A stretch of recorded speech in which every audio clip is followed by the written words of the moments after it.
আসছেন আমাদের বৈষ্ণব মহারাজের হাতে ঘর জমা দিয়ে বাদিকে মুখ্য কার্যালয়ের সামনে চলে যান। সেখানে গিয়ে বিশ্বাস করুন কিছুক্ষণের মধ্যে আমরা প্রসাদ বিতরণ করব।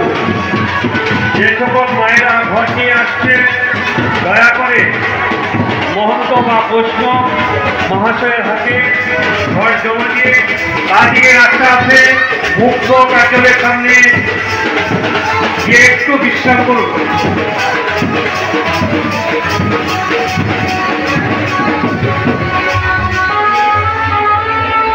যে সকল মায়েরা ঘর নিয়ে আসছেন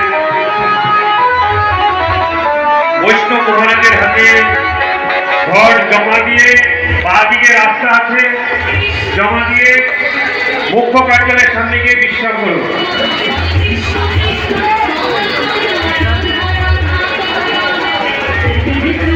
আমাদের